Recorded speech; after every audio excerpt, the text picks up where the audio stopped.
ल हेर्नुहोस् है, यो चाहिँ धुम्बा लेकमा आइस जमेको है। ल ए भाइले चाहिँ ए ओहो कतिको चिज छ हो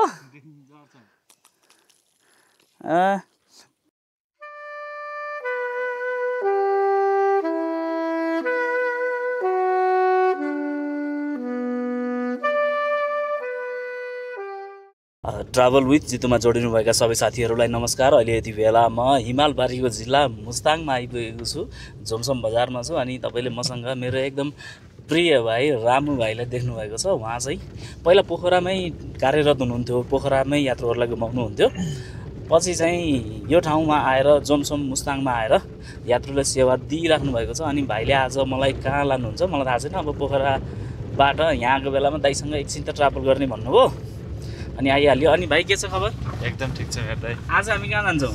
आज हामी चाहिँ झोमसम बजार हुँदै धुम्बा लेकसम्मको यात्रा छ। धुम्बा लेकसम्म जान्छौँ। अनि धुम्बा लेक गएर त्यहाँको हिजो योभन्दा अघिल्लो भिडियो पनि तपाईँले धुम्बा लेकको चाहिँ हेर्नुभयो, तर भाइसँगको एकदम रमाइलो पल चाहिँ हुनेवाला छ होइन भाइ? हो एकदम। अनि कति समयदेखि यहाँ गाडी चलाइयो अहिले? म भदौदेखि चाहिँ अहिलेसम्म कार्यरत छु। भदौदेखि यतै? हजुर। कमाइ राम्रै हुँदो रहेछ? कमाइ राम्रै छ भनौँ। राम्रै छ होइन? बजारमा भन्दा होइन हाम्रो भाइ झोमसम आएर मोटाएको पनि छ है, कमाएर पनि होला होइन के हो? होला होला होइन। तर खास पोखराबाट यहाँ आउनु परेको कारण चाहिँ के हो कि बुहारीले लखेटेर हो? बुहारी भन्नु हुन्थ्यो कि हुँदैन कुनै? अब भाइले यहाँ बिहा भएन भने होला हुन्थ्यो कि हुँदैन? हुन्थ्यो एकदम पक्का हुन्थ्यो। भनेपछि तपाईँसँग अरू बोल्ने मान्छेहरूलाई पनि थाहा छ विवाह भइसक्यो भन्ने? थाहा छ हो? मैले भनेको बुझ्नुभयो? बुझेँ के बुझ्यो? भनेपछि केही पनि फरक पर्दैन? केही फरक पर्दैन। बुहारीले नहेरिन्जेलसम्म त फरक पर्दैन कि त्यस पछाडि मलाई थाहा छैन के हो एकदम हो। भनेपछि दाइले भिडियो खिचेको थियो झोमसम आएर चाहिँ भनिन्न होइन? भनिन्न भन्न पनि भएन फेरि सेयर गरिदिइहाल्छु। सेयर गरिदिइहाल्छु होइन। फेरि सजिलो पनि के रहेछ भने भाइको कपाल पनि लामो, कुहिँउन पनि सजिलै। अनि अहिले तपाईँले यति बेला देख्नुभएको छ कालीगण्डकी रिभर देखिएको छ। यो कालीगण्डकी रिभरमा चाहिँ शालिग्राम पाइन्छ। शालिग्राम विश्वको एउटै मात्र नदीमा पाइन्छ जुन कालीगण्डकी नदीमा हो। त्यो कालीगण्डकी नदीको उद्गम स्थल पनि यही नै हो, कालीगण्डकी अनि शालिग्राम पाइने एउटा मात्र नदी। शालिग्रामलाई भगवान् विष्णुको अर्को अवतारको रूपमा पनि बुझिन्छ। मैले तपाईँहरूलाई योभन्दा अगाडिको भिडियोमा पनि जानकारी गराएँ। अनि भाइ अरू यहाँ घुम्ने ठाउँहरू चाहिँ के छन्? अरू यहाँ चाहिँ अब माथि मुक्तिनाथी भइहाल्यो मुस्ताङ आएपछि हो। त्यसपछि उता अप्पर मुस्ताङतिर अनि धेरै ठाउँ छ, ट्याक्सी नजाने ठाउँहरू पनि छ। ए हो। विशेष गरी यहाँ चाहिँ मार्फा गल्ली र अनि धुम्बा लेक मात्रै छ विशेष गरी चाहिँ हो। मलाई चाहिँ के फिल हुन्थ्यो भने यहाँ आउनुभन्दा पहिला चाहिँ म एकदम समुद्र भूभागमा गर्मी ठाउँमा बसेर कालो भएको जस्तो लागेको थियो। भाइ यहाँ आएर पनि खासै गोरो चाहिँ देखिन, त्यो भएर होइन जस्तो लाग्यो। गोरो त यस्तो त यहाँ चिसो त एकदम हुन्छ, त्यही चिसोले गर्दाखेरि नै हो गोरो भएको होइन ए गोरो भएको भन्ने। ओके।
अहिले चाहिँ यति बेला हामी ठिनिनमा छौँ अनि भाइले आज धुम्बा लेक देखाउन जाँदै हुनुहुन्छ। भाइलाई यहाँ आउने पर्यटकहरूले कसरी सम्पर्क गर्न सकिन्छ? नम्बर चाहिँ 98 464 52 68 07। म डिस्क्रिप्सनमा पनि भाइको सम्पर्क नम्बर राखिदिन्छु, त्यहाँबाट पनि तपाईँले डाइरेक्ट भाइले चाहिँ कल गरेर यो ठाउँ अवलोकन गर्न सक्नुहुन्छ। हेर्नु त यस्तो राम्रो राम्रो ठाउँमा फोटो खिच्न रोक्नु हुँदो रहेछ। मलाई त मैले यात्रुलाई घुमाएको भन्दा नि राम्रोसँग घुमाएको जस्तो फिल चाहिँ भयो है।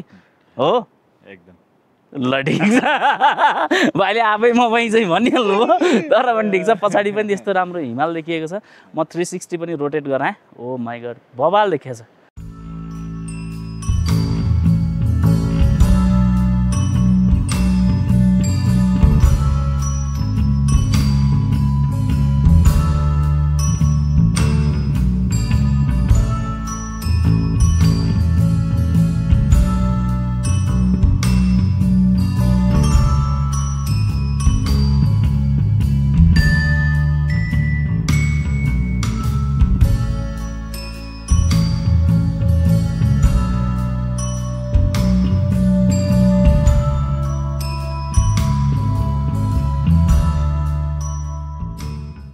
धुम्बा लेकमा आइसकेका छौँ अनि एकदमै प्रिय भाइ रामु भाइसँग आएको छु।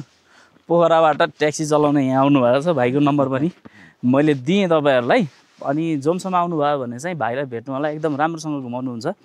यो चाहिँ हस् यो चाहिँ समुद्री सतहभन्दा 2830 मिटर अग्लो ठाउँमा रहेको छ भने हिन्दू धर्मावलम्बी र बौद्ध धर्मावलम्बीहरूले धर्मको रूपमा पनि एउटा आस्थाको रूपमा पनि यो ठाउँलाई हेर्ने गरेको पाइन्छ। यहाँ माछा छ, माछा खान पाइँदैन, त्यहाँ थुक्न पाइँदैन, त्यहाँ खुट्टाले छुन पाइँदैन। यो एकदमै रमणीय स्थान रहेको छ। म तपाईँहरूलाई यो ठाउँ देखाउँछु। भिडियो र साथ दिइराख्नु भएको छ, विशेष धन्यवाद। तपाईँहरूमा अब अगाडि जान्छौँ। Thank you.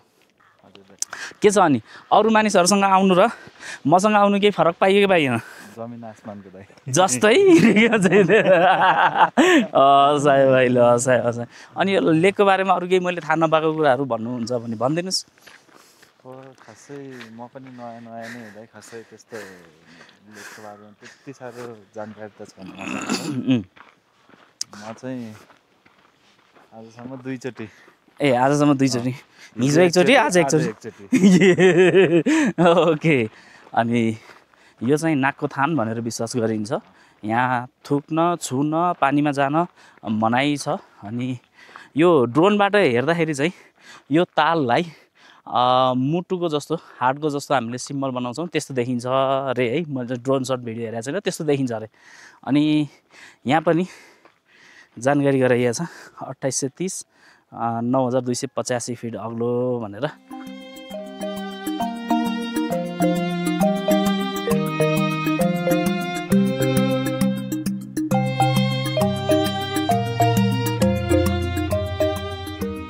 ल साथी हो, अहिले यति बेला हामी धुम्बा लेकमा आइसकेका छौँ। अनि तपाईँहरूलाई लाग्ला यो धुम्बा लेकमा के चाहिँ मैले भर्खरै भिडियोमा भनेको थियो, फोहोर गर्न पाइँदैन, थुक्न पाइँदैन, टेक्न पाइँदैन भनेको सुन्नुभएको थियो।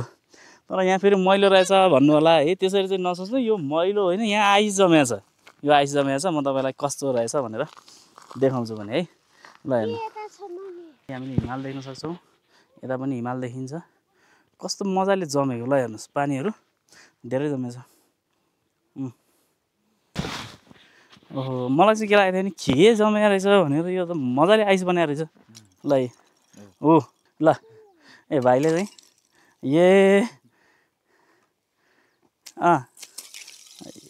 ओहो कतिको चिज छ हो?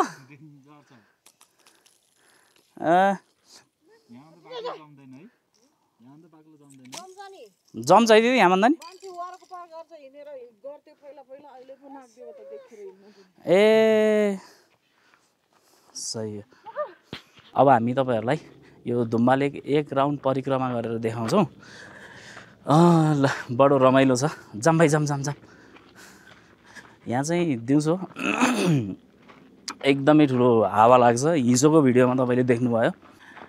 यहाँ चाहिँ अहिले एकछिनमा एकदमै ठुलो हावा लाग्छ। अहिले पनि लागेको छ, तर एकछिन पछाडि चाहिँ एकदमै ठुलो हावा लाग्छ। त्यही भएर गीत पनि बनेको छ नि त होइन? भाइलाई थाहा छ त्यो गीत? ल गाउनुहोस्। मलाई गीत गाउनै आउँदैन कि दाइ हो ए झुमसुमै बजारमा 12 बजे हावा सरर ए हजुर घर हाम्रो पोखरा अहिलेसम्म भएको छैन घरबाट यो त भन्न मिल्दैन है होइन भाइ यो त भन्न मिलेन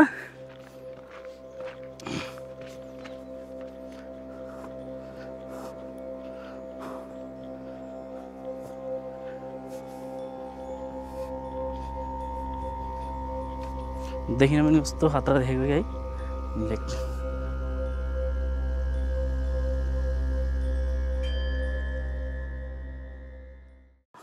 दुम्बा लेकमा आइसके पछाडि मलाई एउटा कुरा चाहिँ के मन पऱ्यो भने यहाँ जति पनि पर्यटकहरू घुम्न आउनुहुन्छ उहाँहरूको लागि हिँड्ने बाटोको राम्रै व्यवस्था रहेछ अनि फोहोर फाल्ने डस्टबिन पनि रहेछ अनि मानिसहरू थाक्यो भने उकालो ठाउँमा छौँ अग्लो ठाउँमा छौँ थाक्यो भने आराम गर्नको लागि चेयरको पनि व्यवस्था रहेछ अब तपाईँहरू पनि यो ठाउँ आउनुभयो भने जोमसोमतिर आउनुभयो भने यो ठाउँ अवलोकन गर्नुपर्ने ठाउँ चाहिँ छ प्राकृतिक सुन्दरताले भरिपूर्ण हाम्रो देश नेपाल मुस्ताङ दुम्बा लेक आइसकेपछि जोमसोम आइसकेपछि यो ठाउँ नहेर्ने भन्ने त कुरै भएन अनि मेरो बोली भन्दा पनि तपाईँहरू अहिले यो ठाउँ चाहिँ अझै यही ठाउँ हेर्नको लागि तपाईँहरू यो भिडियोमा जोडिराख्नु भएको छ त्यो भएर यही ठाउँमा देखाउँछ है तपाईँहरूलाई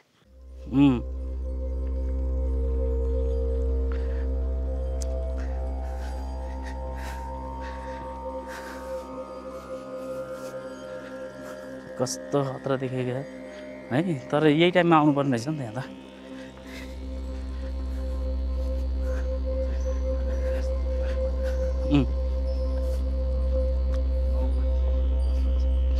ए हो त्यस्तो दामी देखिन्छ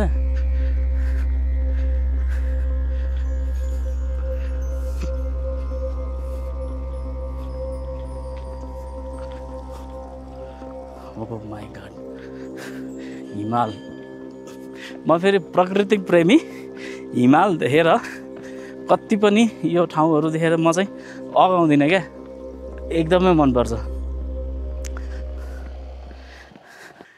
ल साथी हो अहिले चाहिँ यति बेला हामी दुम्बा लेकमा छौँ अनि मैले तपाईँलाई 360 पनि रोटेट गराएँ हाम्रो पछाडि पनि हिमाल छ यता राइट साइडमा पनि हिमाल छ लेफ्ट साइडमा पनि हिमाल छ हिमालै हिमाल खुला आकाशको मुनि समुद्री सतहभन्दा 2830 मिटर माथि दुम्बा लेकमा बसेर भिडियो बनाइरहेको छु तपाईँलाई पक्कै पनि भिडियो मन पर्यो होला भाइ के भन्नुहुन्छ यो ठाउँको बारेमा र यो भिडियो हेर्ने तपाईँलाई भेट्ने साथीहरूलाई अब जोमसोममा आउनु घुम्न पर्दाखेरि भाइलाई सम्झिनु भाइले राम्रोसँग नातिको घुमाइदिनुहुन्छ त्यही होइन ल भिडियो हेरेर साथ दिनुभयो तपाईँहरू सबैलाई विशेष धन्यवाद तपाईँहरूले योभन्दा अगाडिको भिडियोहरूमा जस्तै यो भिडियोमा पनि उत्तिकै माया दर्शाइदिनुहुन्छ भन्ने विश्वास लिएको छु धेरै माया गरिदिनु भएको छ अनि यो भिडियोमा पनि तपाईँको माया थाहा पाउने माध्यम भनेको तपाईँको लाइक कमेन्ट सेयर नै हुन् त्यो भएर तपाईँको आफ्नो प्रतिक्रिया दिनु होला तपाईको अमूल्य प्रतिक्रिया नै मेरा अगाडिका दिनका लागि मार्गनिर्देशन हुन् भिडियो हेरेर साथ दिनुभयो तपाईहरु सबैलाई विशेष धन्यवाद व्यक्त गर्दै अर्को भिडियोमा पुनः भेटिने बाचासहित यो भिडियोबाट भाइ र म पनि बिदा माग्छु हजुरहरुको हरेक पल रमाइलो अनि सुखमय तरिकाले व्यतीत होस् धन्यवाद बाइ बाइ बाइ बाइ ल